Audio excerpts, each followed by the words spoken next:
प्रिय विद्यार्थियों, आज हम मध्यकालीन इतिहास में भारत पर गजनी के शासक महमूद गजनवी के आक्रमणों और उनके प्रभावों के बारे में अध्ययन करेंगे।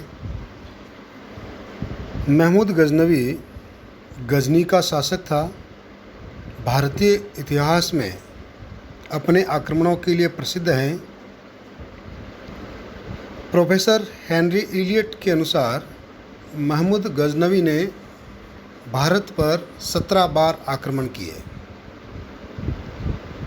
उनके आक्रमणों का कालक्रम 1000 ईस्वी से 1027 ईस्वी के मध्य था।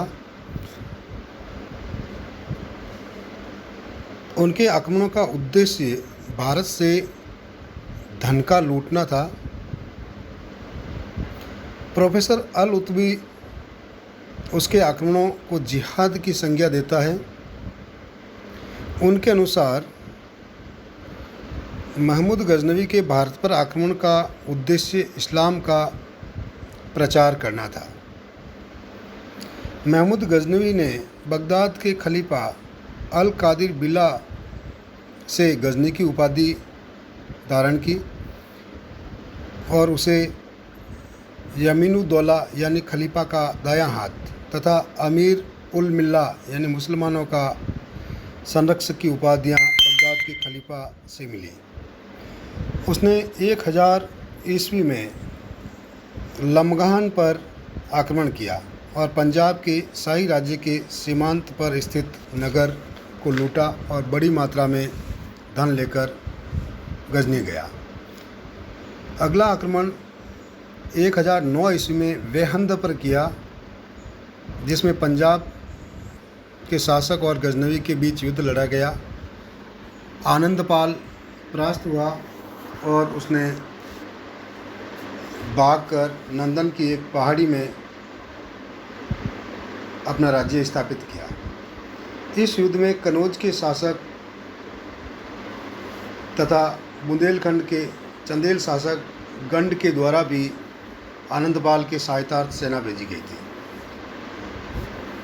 1012 ईस्वी में महमूद गजनवी ने थानेश्वर पर आक्रमण किया।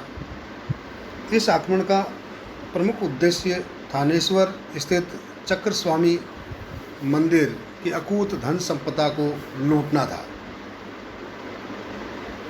इसके बाद बुंदेलखंड पर 2 बार आक्रमण किए। 1019 और 1022 ईस्वी में बुंदेलखंड का चंदेल शासक विद्याधर परास्त हुआ और उसने आत्महत्या कर ली। इसके बाद 1018 ईस्वी में कनौज पर आक्रमण किया। कनौज का प्रतिहार शासक राज्यपाल परास्त हुआ। महमूद गजनी का सबसे प्रसिद्ध आक्रमण 1025 ईस्वी में सोमनाथ के मंदिर पर हुआ। उस समय गुजरात का चालुक्य वंशी भीम प्रथम वहाँ का शासक था। इसका उल्लेख अल मर्दिनी ने अपनी पुस्तक किताब मैनुअल अखबार में किया। महमूद गजनवी का अंतिम आक्रमण 1027 ईस्वी में सिंध पर हुआ था। इस आक्रमण का उद्देश्य सिंध के जाटों को दंडित करना था। जब सोमनाथ मंदिर को लूटकर अकूत धन संपदा लेकर गजनी जा रहा था, उस समय सिंध के जाटों ने छापामार युद्ध पद्धति में उसे बहुत परेशान किया। इसलिए उसका बदला लेने के लिए उसने सिंध पर आक्रमण किया। महमूद गजनवी के आक्रमण के परिणाम स्वरूप भारत में कोई मुस्लिम राज्य की स्थापना नहीं हुई, लेकिन इसके दूरगामी परिणाम सामने आए। भारत की सैन्य कमजोरी उजागर हो गई। पंजाब और सिंध स्थायी रूप से मुस्लिम राज्यों की स्थापना हो गई। उत्तर पश्चिम सीमांत क्षेत्र असुरक्षित हो गया। मंदिर और मूर्तियों को नुकसान पहुंचाने से बड़ी मात्रा में कला को क्षति पहुंची और भारत में इस्लाम का प्रवेश हो गया।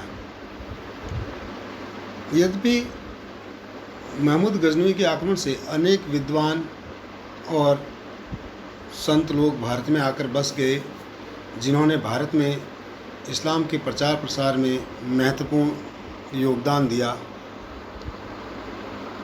इस प्रकार महमूद गजनवी के आक्रमणों से भारत की कला संस्कृति को नुकसान पहुंचा, अकूत धन संपदा लूटी गई और सामाजिक, आर्थिक तथा सांस्कृतिक और कलात्मक ह्रास हुआ।